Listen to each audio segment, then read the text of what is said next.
que vous vous portez tous très bien et nous bénissons le Seigneur pour la présence de chacun d'entre vous à notre école de la sagesse. Ma prière que ce message vous trouve en bonne santé, que Dieu puisse vous fortifier si vous passez par les épreuves, que Dieu soit votre consolation. Lors de la dernière classe, la classe de mardi, nous avons abordé un thème que nous avons intitulé « Dieu va te faire sortir de la honte ». Et ce matin, nous allons continuer dans la même direction, mais sous un autre angle. Et notre texte de base se trouve dans le livre de Josué chapitre 5. Je vais vous donner le texte. L'Éternel dit à Josué, « Aujourd'hui, j'ai roulé de dessus vous l'opprobre de l'Égypte. » Et ce lieu fut appelé du nom de Gilgal jusqu'à ce jour. Les enfants d'Israël campèrent à Gilgal. Ils célébraient la Pâque. Le 14e jour du mois, sur le soir dans le plain de Jéricho, ils mangèrent du blé dans le pays le lendemain de la Pâque, de pain sans levain et du grain rôti. Ils en mangèrent du blé. Les enfants d'Israël n'eurent plus de manne car ils mangeaient des produits du pays de Canaan cette année-là. Ce matin, je voudrais que nous puissions commencer cette classe après la lecture de ce texte, que nous puissions nous recommander à Dieu. Nous voulons te bénir, notre Père et notre Dieu, pour la grâce que tu nous accordes de pouvoir partager cette parole. Ma prière que cette parole soit une consolation pour quelqu'un. Ma prière que cette parole puisse guérir une personne. Ma prière que cette parole fortifie mon frère et ma soeur. Ma prière que ta gloire se manifeste dans la vie de mon frère et de ma soeur. Je te prie, mon Père et mon Dieu, que je n'occupe pas la première place. Que tu sois le véritable Dieu à qui nous voulons donner toute la gloire. Dans ton nom nous avons prié. Amen. Ce matin, le titre de mon message, je l'ai appelé « L'opprobre sera enlevé ». L'opprobre sera enlevé. Regardez, c'est ce que Josué dit. L'Éternel dit à Josué, « Aujourd'hui, j'ai roulé de dessus vous l'opprobre de l'Égypte. » Et j'ai dit, aujourd'hui, ce matin, Dieu est en train d'enlever l'opprobre sur ta vie. C'est important de comprendre ce message. Quand vous lisez à partir du verset 3, ces événements se passent, à partir du verset 8, excusez-moi, ces événements se passent pratiquement à la lisière. C'est quand Israël devrait entrer à Canaan que ces événements sont en train de se passer. La première chose, la Bible nous dit, ils avaient donc tous les enfants mâles étaient circoncis. Ils ne pouvaient pas entrer à Canaan en étant incirconcis. Et la deuxième chose, il fallait qu'ils soient guéris avant d'entrer dans la promesse, avant d'entrer dans le pays promis. Et la troisième chose, Dieu dit aujourd'hui, après cette circoncision, après cette guérison, moi, Dieu, j'ai pris la résolution d'enlever la honte au-dessus d'Israël. Et Dieu avait compris qu'Israël ne pouvait pas entrer à Canaan avec l'esprit de l'opprobre. Et c'est ça le titre de notre message. Dieu est en train d'enlever sur ta vie, sur ton ministère, sur ton église, l'opprobre. L'opprobre vient du mot latin opprobrium, qui signifie une grande humiliation. Au fait, c'est une honte plus ou moins publique. C'est tout le monde qui constate. C'est différent du premier message que j'ai donné mardi. Mais ici, c'est tout le monde qui a les yeux braqués sur toi. On dit, mais qu'est-ce qui vient de se passer? C'est une honte publique et que tu n'es pas capable de cacher. Il y a une différence entre... C'est une humiliation vraiment plus ou moins publique. C'est tout le monde qui est informé de tout ce qui se passe dans ta vie. Et c'est la raison pour laquelle j'ai jugé bon de continuer avec le même message de mardi. Pour que vous puissiez comprendre que c'est important. Non seulement que c'est important, que Dieu nous fasse la grâce de ne pas vivre dans cette situation. Je disais, il y a 3 événements. Il y a 3 mots-clés. Premièrement, il parle de la circoncision. Deuxièmement, il parle de la guérison. Troisièmement, il parle de l'opprobre qui est enlevé. Pourquoi il parle de la circoncision? Je ne vais pas entrer dans les détails. La circoncision, c'était l'alliance qui reliait Israël à Dieu. Et quand chaque mâle regardait à sa circoncision, il réalisait, il devrait se souvenir que c'était un peuple qui avait une alliance avec Dieu. Parce que la circoncision n'était pas la pensée de l'homme, c'était Dieu lui-même qui avait demandé qu'Israël soit circoncis. Et souvent, quand nous passons par le problème, quand nous passons par les difficultés, nous avons tendance à oublier cette alliance. Nous avons tendance à croire que Dieu ne nous voit plus. Nous avons tendance à dire que Dieu a échoué dans ce qu'il fait. Mais ici, il dit, écoutez, je voudrais que vous puissiez, avant d'entrer à Canaan, que vous puissiez vous souvenir de l'alliance que vous avez avec moi. Et j'aimerais ce matin t'encourager à regarder à l'alliance qui t'unit au Seigneur. Peu importe le problème, n'oublie pas qui tu es. Tu es un enfant de Dieu, tu es un serviteur de Dieu, tu as une alliance avec Dieu. Et j'aimerais te dire que souvent, quand nous passons par les problèmes, quand tu passes par les difficultés, moi le premier, tu dois rappeler à Dieu les termes de ton alliance, les termes du contrat. Tu dois rappeler à Dieu les paroles qu'il t'avait mises, les paroles qu'il t'avait données quand il t'avait appelé. Alors regardons, je disais que la circoncision, c'était le symbole de l'alliance.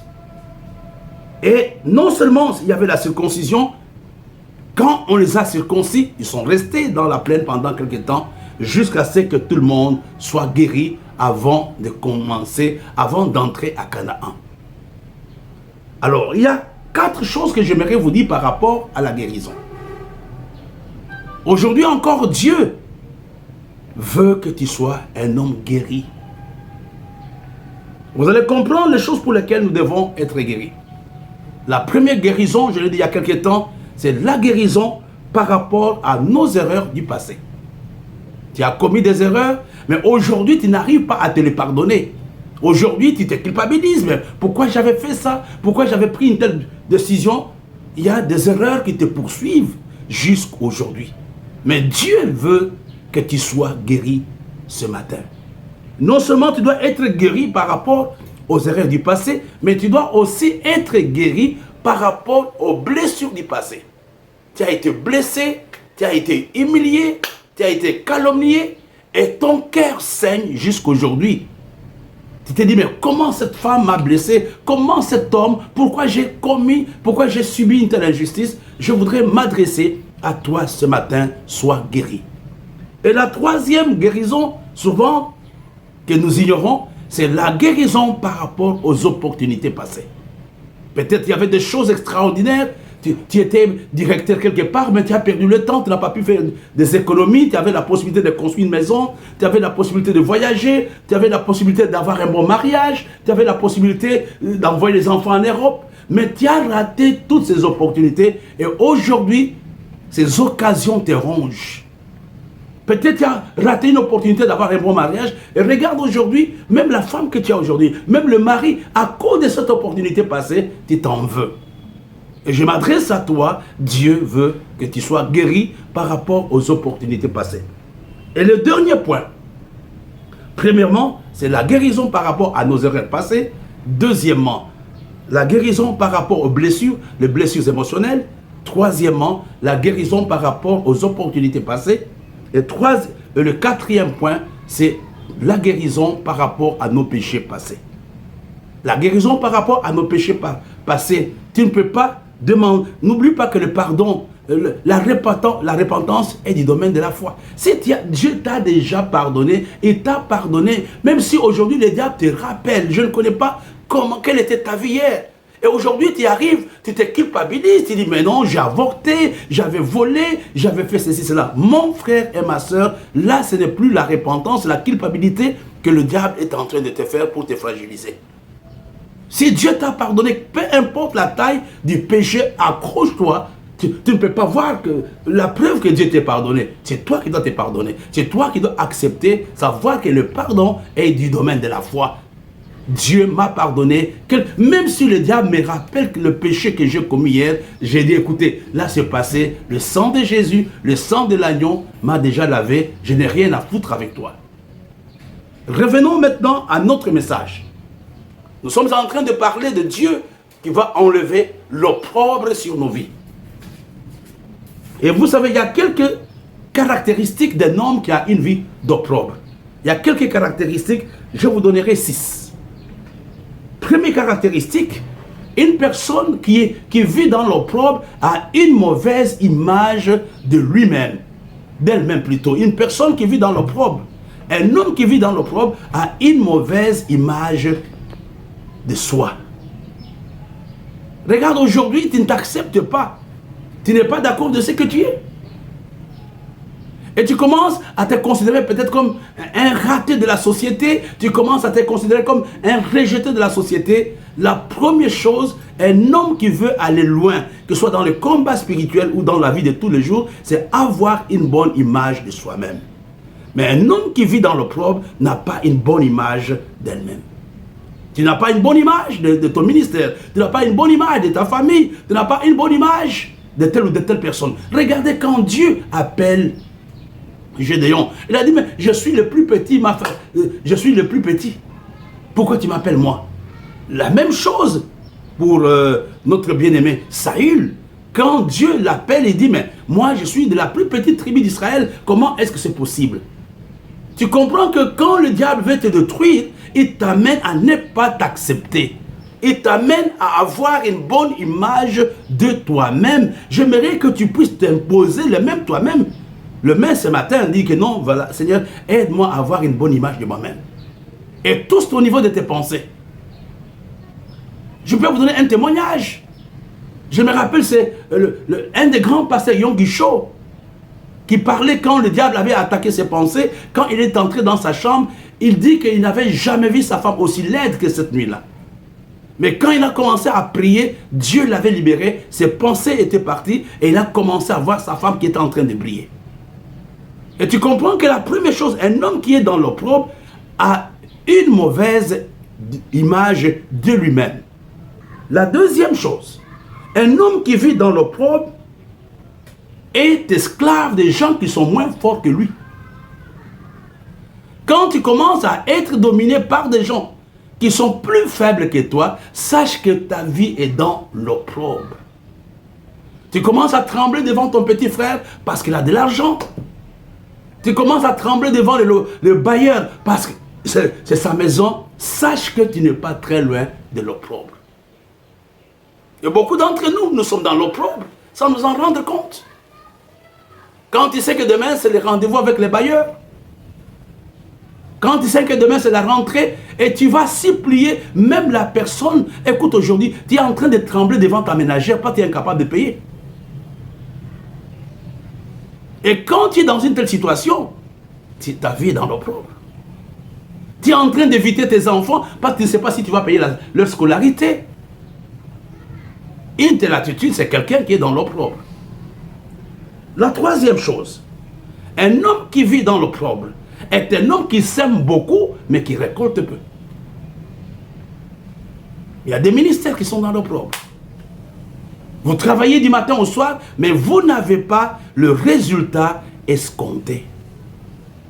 Je reprends quelques caractéristiques de l'opprobre. Une mauvaise image de soi. Deuxièmement, on devient esclave des gens moins forts que soi. C'est à qui tu dois l'argent. Regarde la vie d'opprobre, comment elle est. La vie d'opprobre, c'est une vie de honte, d'humiliation. Tu commences à poser des actes comme un homme irréfléchi. La vie d'opprobre te déforme. Tu commences à t'énerver pour un petit ou pour un non.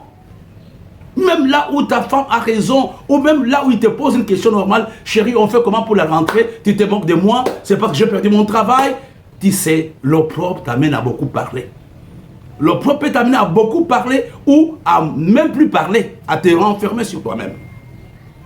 J'aimerais cet après-midi, ce matin, que Dieu nous aide Troisième point dont je parlais, la vie d'opprobre est une vie dans laquelle tu t'investis beaucoup, tu sèmes beaucoup, tu travailles beaucoup, mais il n'y a pas de résultat. Et les gens qui sont à côté de toi, ils disent, mais comment cette église n'a rien? Comment ce papa n'a rien? Et pourtant, il travaille beaucoup. Ma prière aujourd'hui, que Dieu ôte l'opprobre au-dessus de toi. La quatrième chose, je voudrais que vous puissiez comprendre. Une vie d'opprobre est une vie dans laquelle tout est difficile pour toi. Il n'y a rien de facile. Les gens font le lycée en 6 ans, mais toi, pour faire le lycée, c'est 10 ans. Les gens, pour payer que la maison, c'est en 1 an, il a tout, mais toi, tout est compliqué, tout est confus dans ta vie. Ce message est pour toi ce matin. Dis Seigneur, ce n'est pas une vie normale. La vie que j'ai aujourd'hui, ce n'est pas ma vie. Ce n'est pas ma vie. J'aimerais que tu me donnes, que tu enlèves l'opprobre. Et Dieu avait vu qu'Israël avait la mentalité d'esclave. Ils avaient mis beaucoup d'années en Égypte, 400 ans je pense. Mais Dieu a dit non, vous n'allez pas entrer dans le pays promis. Vous n'allez pas entrer dans le pays promis en ayant la mentalité d'esclave. La vie d'opprobre, c'est avoir la mentalité d'esclave. Non seulement tout semble difficile, tout est difficile pour toi, mais tout est difficile même dans ton esprit. La vie d'opprobre est une vie dans laquelle tu manques l'esprit d'initiative. Ma prière ce matin, que tu te tiennes devant Dieu. Dieu ne peut pas enlever l'opprobre dans la vie de quelqu'un si la personne elle-même ne prend pas conscience qu'il y a quelque chose qui ne marche pas. Si la personne ne réalise pas qu'il a besoin de l'intervention de Dieu. Je vais vous donner des pistes de sortie par rapport à ces messages. Par la grâce de Dieu, nous pouvons compléter certaines données le samedi.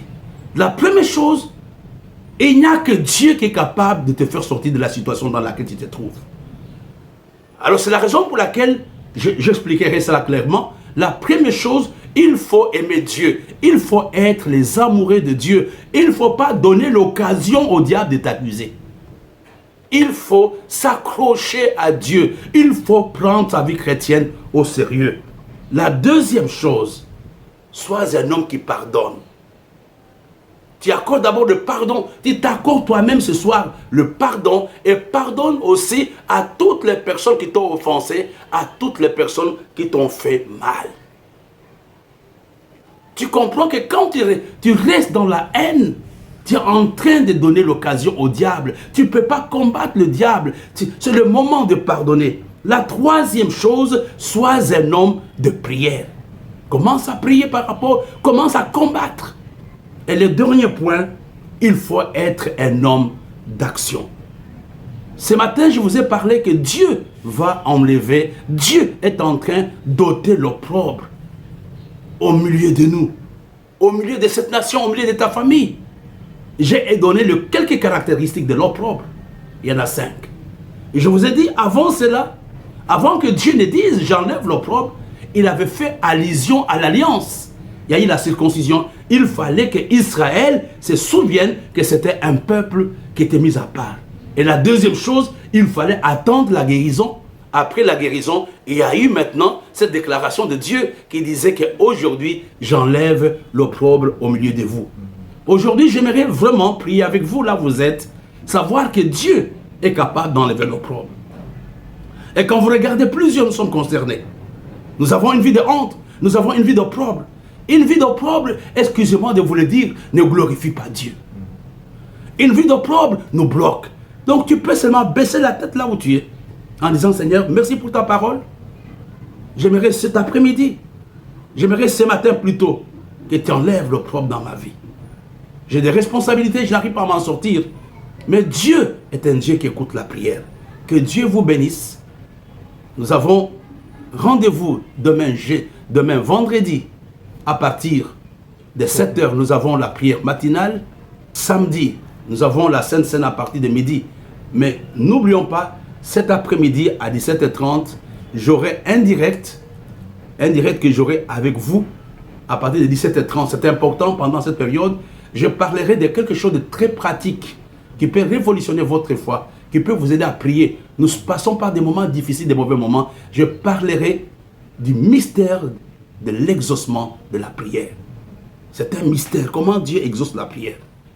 Et si tu ne comprends pas, je te donne rendez-vous tout à l'heure à partir de 17h30. Excellente journée. Your love is patient.